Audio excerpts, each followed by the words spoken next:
नमस्कार, हमारे खास कार्यक्रम मसला देख रहे हैं आप। मैं हूं आपके साथ शैलजा त्यागी। तो मुख्य चुनाव आयुक्त ज्ञानेश कुमार ने प्रेस कॉन्फ्रेंस कर देश भर में एसआईआर की घोषणा की। इस दौरान मुख्य चुनाव आयुक्त ज्ञानेश कुमार ने कहा कि 12 राज्यों में मतदाता सूची के विशेष गहन पुनरीक्षण का दूसरा चरण शुरू किया जा रहा है। इस चरण में मतदाता सूची के अपडेशन, नए वोटरों के नाम जोड़ने और त्रुटियों को सुधारने का काम किया जाएगा। तो ये पहला मौका नहीं है कि जब देश में एसआईआर किया जा रहा है। 1951 से 2004 के बीच 8 बार एसआईआर हुआ है।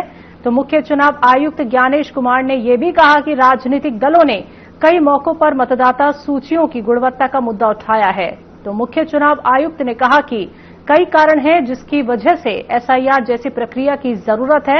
इनमें बार बार पलायन शामिल है, जिसकी वजह से मतदाताओं का एक से ज्यादा जगहों पर पंजीकरण हो जाता है। तो मृत मतदाताओं का नाम नहीं हटाया जाता। हालांकि एसआईआर को लेकर कांग्रेस समेत पूरा विपक्ष नाखुश सा नजर आ रहा है। विपक्षी दलों का आरोप है कि केंद्र की बीजेपी सरकार इस प्रक्रिया का इस्तेमाल अपने फायदे के लिए कर रही है। वो कह रहे हैं कि ये वोटर लिस्ट में हेरफेर करने और उन समुदायों के वोटरों के नाम हटाने की साजिश है जो सत्ताधारी पार्टी के पक्ष में नहीं है। तो देश में मतदाता सूचियों को और अधिक सटीक और पारदर्शी बनाने के लिए भारत निर्वाचन आयोग ने बड़ा कदम ये उठाया है। तो 12 राज्यों और केंद्र शासित प्रदेशों में स्पेशल इंटेंसिव रिवीजन यानी एसआईआर का दूसरा चरण शुरू किया जाएगा।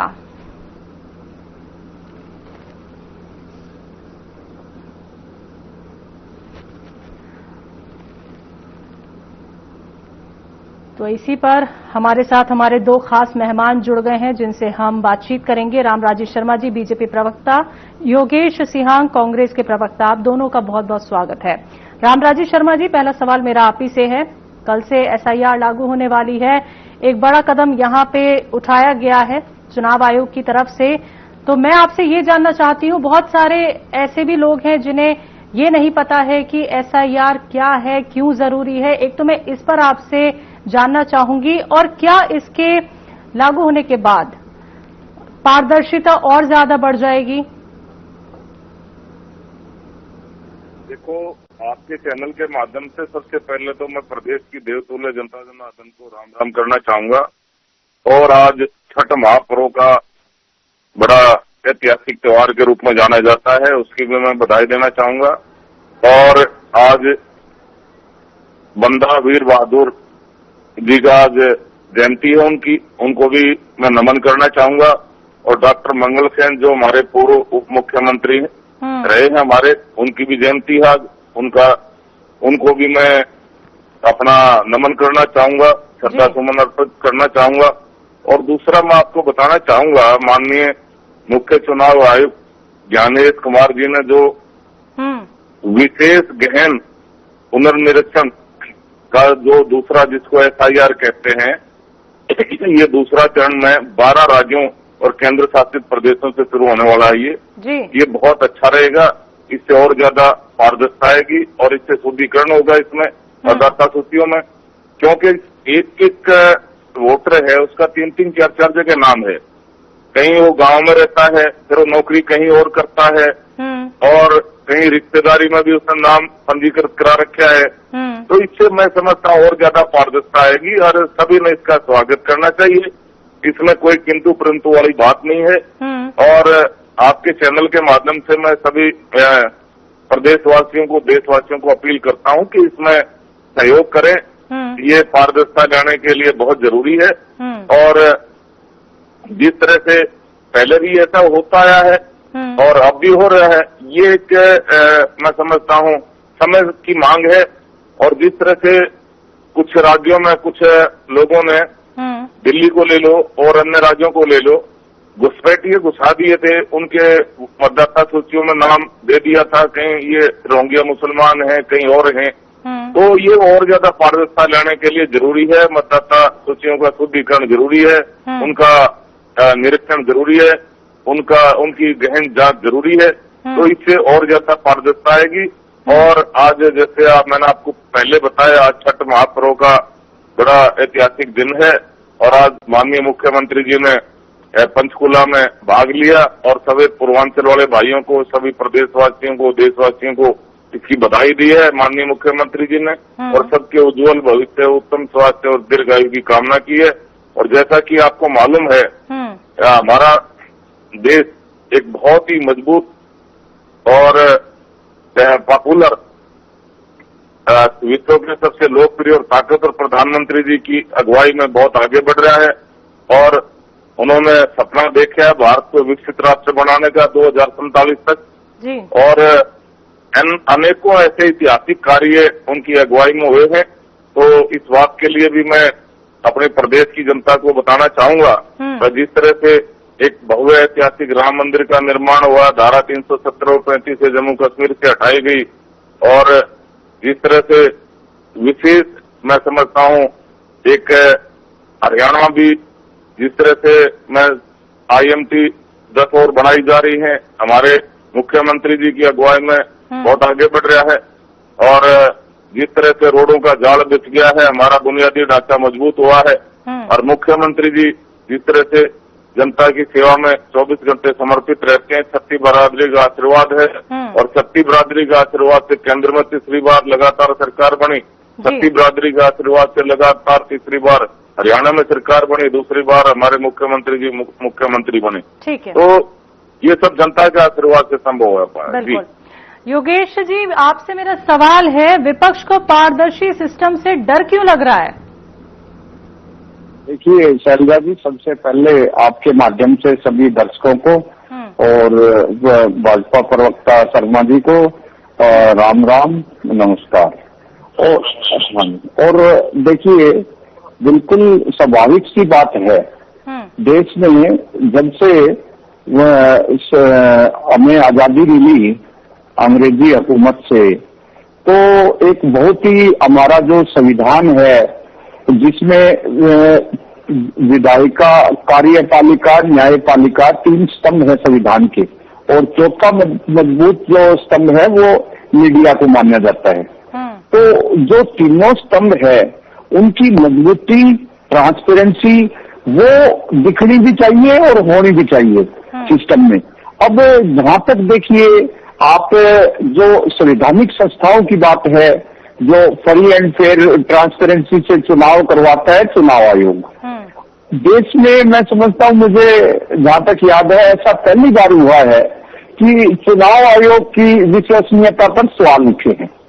तो जहां तक देखिए, माननीय विपक्ष के नेता राहुल गांधी जी ने जब इनका जो मामला वोट चोरी का उजागर किया, अच्छा होता उस पे जिस तरह से माननीय राहुल गांधी जी ने आंकड़ों के साथ बिंदुवार एक एक चीज का खुलासा किया कि एक एक कमरे के घर में 100 वोटर महाराष्ट्र में, हरियाणा में जोड़े हुए हैं, तो वो जिम्मेदारी किसकी बनती है? चुनाव आयोग की। चुनाव आयोग ने उसको लेकर सिर्फ एक इतना कहा कि आप एफिडेविट फाइल करें। उसके बाद चुनाव आयोग ने ना ही कोई पीसी करके स्पष्टीकरण दिया और उसका स्पष्टीकरण भी कौन दे रहे हैं? भारतीय जनता पार्टी की लीडरशिप, भारतीय जनता पार्टी के प्रवक्ता।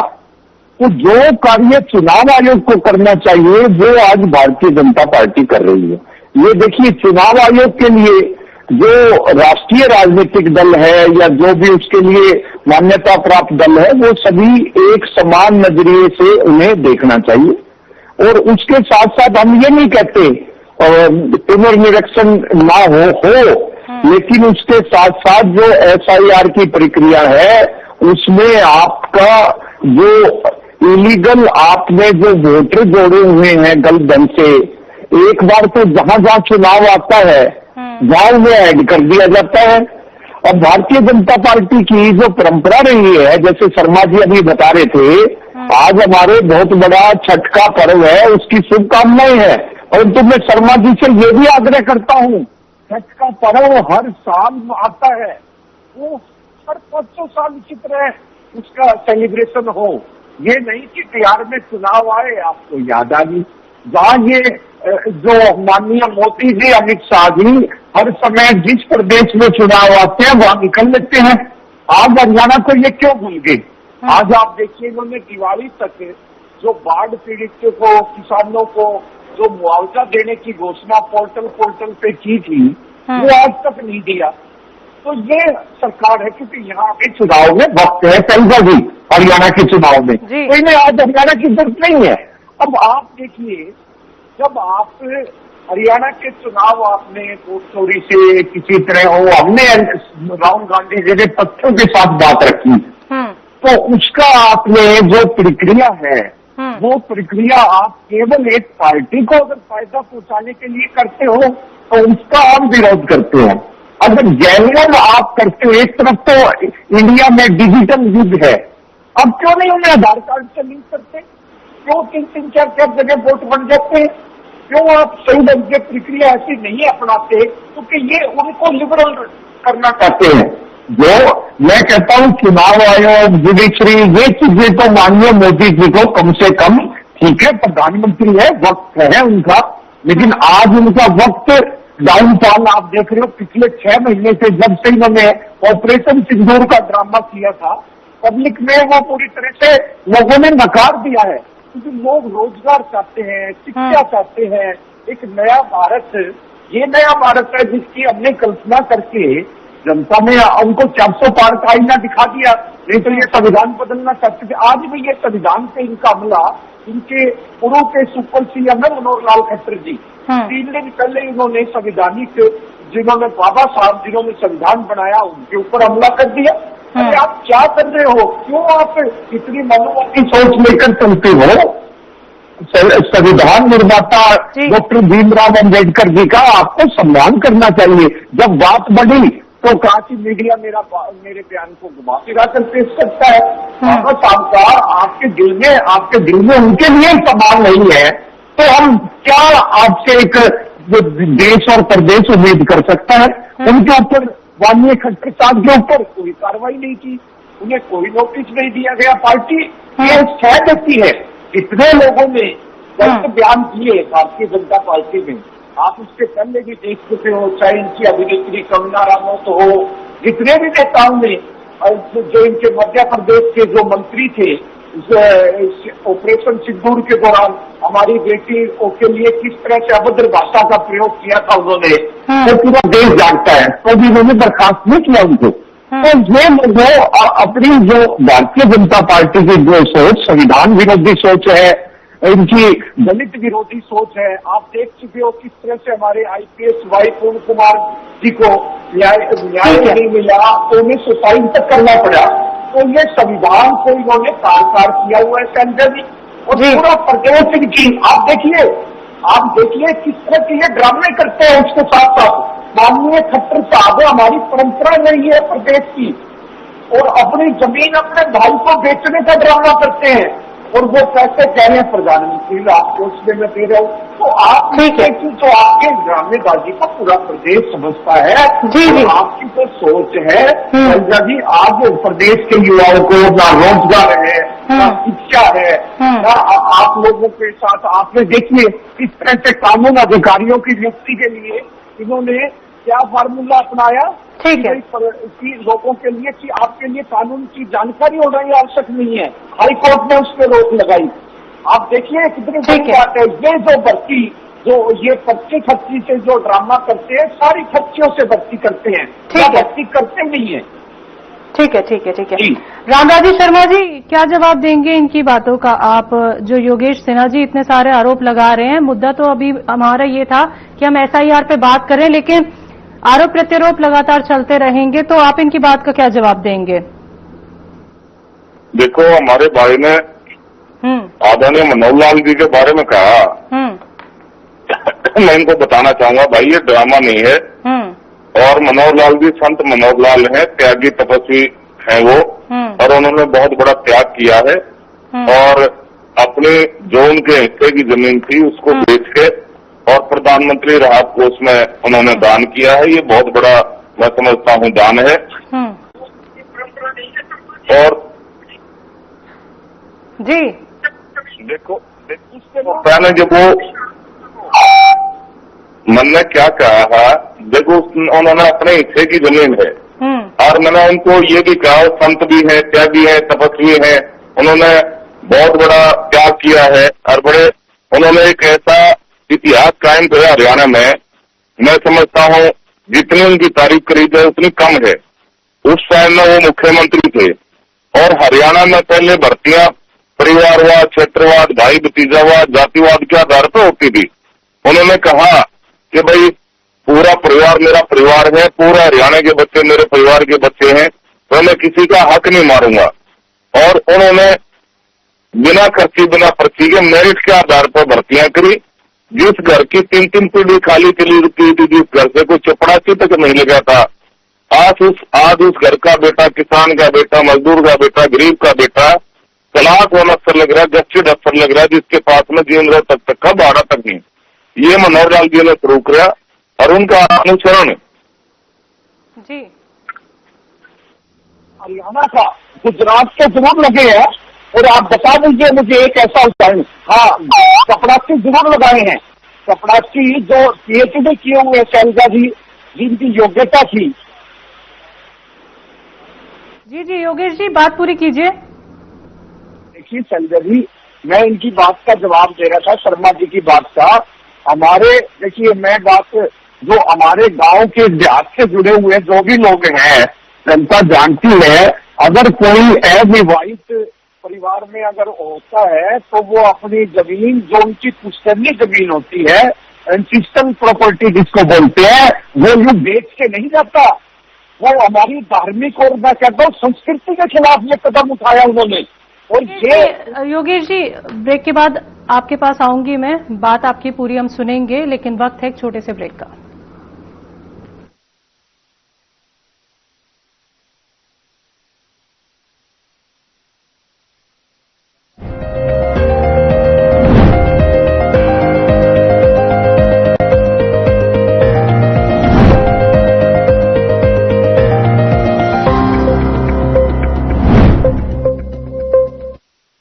कुछ लोग खाते पीते तो बहुत बढ़िया हैं, पर फिर भी उनकी सेहत नहीं बनती। पिचके हुए गाल हैं, हड्डियां निकली हुई हैं, पैंटें ढीली हैं, कपड़े जचते नहीं, कोई पर्सनैलिटी नहीं। ऐसे लगता है उधर से खाए जा रहे हैं, उधर से निकले जा रहा है, क्योंकि उनका पाचन तंत्र खराब है। और जब तक के पाचन तंत्र दुरुस्त नहीं होगा, वो जितना मर्जी अच्छे से अच्छा खा ले, उनकी सेहत नहीं बन सकती। इसलिए हमारी संस्था सन्यासी आयुर्वेदा ने एक ऐसी दवा का निर्माण किया है जो कि आपके लिवर को, आपके पाचन तंत्र को दुरुस्त करने का काम करती है, ताकि आप जो भी खाएं उसका पूरे का पूरा निचोड़ आपके शरीर को लगे, आपकी भूख बढ़े, खाया पिया सही से लगे, नया खून बने, हड्डियों में जान आए, वजन बढ़े और आप मोटे तगड़े खूबसूरत पर्सनैलिटी के मालिक बन जाएं। सिर्फ 655 रुपए की पूरे 1 महीने की दवा होती है और आप इसे घर बैठे 01145454545 पर फोन करके दवा मंगवा सकते हैं।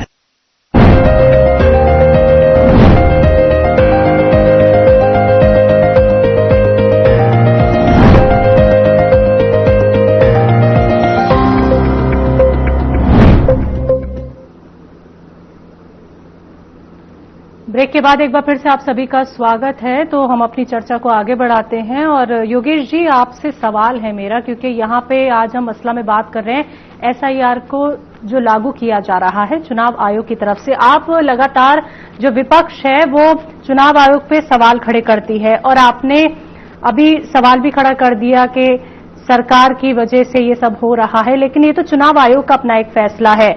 और अब एसआईआर लागू होने के बाद अब तो चुनाव आयोग जो है उसकी साख और मजबूत हो जाएगी। अब कैसे आप सवाल उठा सकते हैं, क्योंकि अब तो सब कुछ एकदम साफ होगा। कोई भी आप जो कहते हैं कि वोट चोरी के जो आप आरोप लगाते हैं वो भी अब नहीं लगेंगे। ये शैलजा जी, देखिए, हमारी वोट चोरी के जो आरोप नहीं है वो प्रूव हुए हैं। अब आप जींद के पास की विधानसभा, उचाना विधानसभा, वहां वोट चोरी करके भारतीय जनता पार्टी के देवेंद्र अत्री जी 32 वोटों से विधायक चुने गए। अब हाई कोर्ट ने ये निर्देश दिया कि भाई ये वोटों की रिकाउंटिंग के लिए निर्देश दिया कि इसमें आपको आपत्ति क्या है, अगर सही ढंग से आप चुने गए हो तो 32 से दोबारा हो जाएगी। उन्होंने, आप देखिए कितनी बड़ी बात है, सुप्रीम कोर्ट ने केस फाइल कर दिया। तो उन्हें भय किस बात का था, क्योंकि चुनाव आयोग ने गलत तरीके से उन्हें जितवाया है। और यही बात बार बार हम उठाते हैं। इसी तरह एक रानिया की विधानसभा सीट है, वहां सुप्रीम कोर्ट ने डायरेक्शन दी आप जो वोटों की रिकाउंटिंग हो, लेकिन चुनाव आयोग ने क्या किया, जिला निर्वाचन अधिकारी ने उन वोटों की जो मशीनों में वोट काउंट थे उनको डिलीट कर दिया और कहते हैं कि वो सैंपल दिखा रहे हैं हम आपको। लेकिन हाई कोर्ट सुप्रीम कोर्ट ने निर्देश दिए थे कि उन मशीनों की दोबारा रिकाउंटिंग हो। तो ये ना तो न्यायपालिका को मानते हैं, तो ये जो सिस्टम है इनका अगर सही ट्रांसपेरेंसी से हो, हम तो चाहते हैं। तो हमने तो ये प्रूव किया है, एक छोटे से मकान में 200 वोट एक कमरे के अंदर इन्होंने बनाए हुए हैं और वो भाजपा का कार्यकर्ता निकला। तो इन्होंने तो पूरा जो है सिस्टम हाईजेक किया हुआ है। शैलजा जी, अगर ये सही ढंग से FIR लागू हो, हमें कोई आपत्ति नहीं, हम तो चाहते हैं ये। लेकिन चुनाव आयोग ने किसी भी बात का स्पष्टीकरण नहीं दिया आज तक भी। जो माननीय राहुल गांधी जी ने एक एक तथ्य के साथ बात रखी, हम चीन के प्रवक्ता जवाब देते हैं। तो आप क्यों डिफेंस करते हो इलेक्शन कमीशन का? इलेक्शन कमीशन एक संवैधानिक संस्था है। आपने इलेक्शन कमीशन को, CBI को, ED को, अभी आपको ताजा उदाहरण देता हूँ। हमारे माननीय प्रदेश अध्यक्ष अहिरवाल गर्ग से OBC के एक इतने बड़े चेहरे, उन्हें प्रदेश अध्यक्ष बनाया गया। तो जैसे ही मैं मालूम हुआ कि OBC के नेता को प्रदेश अध्यक्ष की जिम्मेदारी दी है अहिरवाल गर्ग में से, 12 साल पुराने केस में चार्जशीट दाखिल कर दी। तो ये इनकी परंपरा है। 12 साल तक इस केस में कुछ नहीं हुआ। आपकी 11 साल से सरकार है हरियाणा में, तो पूरा प्रदेश शैलजा जी इनकी जो डिक्टेटरशिप को देख रहा है। और ये मैं कहता हूं कि हम तो जो इनका है अब बिल्कुल नजदीक है। और बिहार के चुनाव में आप देखना, अगर गड़बड़ी कोई नहीं होती, मैं कहता हूं कि बुरी तरह से हार होने वाली है बात। और यहाँ के जो मंत्री, सुनिए जी, रामराजी जी डिक्टेटरशिप की बात कर रहे हैं योगेश जी। मैं इनको बताना चाहूंगा, जैसे इन्होंने उचाना विधानसभा की बात कही। देखो, किसी भी व्यक्ति का मौलिक अधिकार है वो हाई कोर्ट में जाए, सुप्रीम कोर्ट में जाए। वह विधायक जी माननीय सुप्रीम कोर्ट में चले गए, ये तो एक कानूनी बात है, संवैधानिक बात है, वह उनका अधिकार है। दूसरा, इन्होंने वोट चोरी की बात कही। सबसे बड़ी वोट चोर तो कांग्रेस पार्टी है। जब इनको मैं मेरे भाई से पूछना चाह रहा हूं, सरदार पटेल जी के पास में तो 12 वोट थे, पंडित जवाहरलाल के पास में 1 वोट था, 12 वोट वाला तो हरा दिया, पंडित जवाहरलाल नेहरू जिता दिया। अगर वोट चोरी सीखना हो तो इनसे सीखे। उसके बाद में डॉक्टर BR अम्बेडकर जी, उन्होंने कांग्रेस पार्टी ने वोट चोरी करके डॉक्टर BR अम्बेडकर जी को हरा दिया। इन्होंने 70,000 के करीब वोट तो कैंसिल कर दिए और 15-20 हजार वोट से डॉक्टर BR अम्बेडकर जी हारे। तो ये वोट चोरी करना हो तो इनसे सीख ले।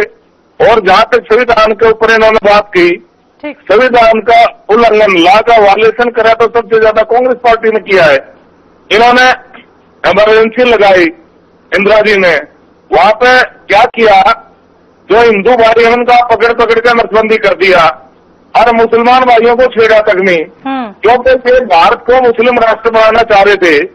ये चाहते हैं भारत मुस्लिम राष्ट्र बनाइए। जिन्ना जी पाठशाला के विद्यार्थी हैं, अल्पसंख्यक को बहुसंख्यक, बहुसंख्यक को अल्पसंख्यक, ऐसा इनका एजेंडा है। ठीक है, और उसके लिए तहत इन्होंने ऐसा। ठीक है। रामराजी शर्मा जी, योगेश जी, आप दोनों का बहुत बहुत शुक्रिया इस चर्चा में शामिल होने के लिए। तो आप सभी को बताना चाहेंगे, चुनाव आयोग ने 12 राज्यों और साथ ही साथ केंद्र शासित प्रदेशों में SIR के दूसरे चरण की शुरुआत होने जा रही है कल से। तो देखने वाली बात ये होगी धरातल पे ये कितनी जनता के लिए अब सही साबित होने वाली है, कितनी इसमें पारदर्शिता आने वाली है। आज के इस खास कार्यक्रम में बस इतना ही। मुझे दीजिए इजाजत। नमस्कार।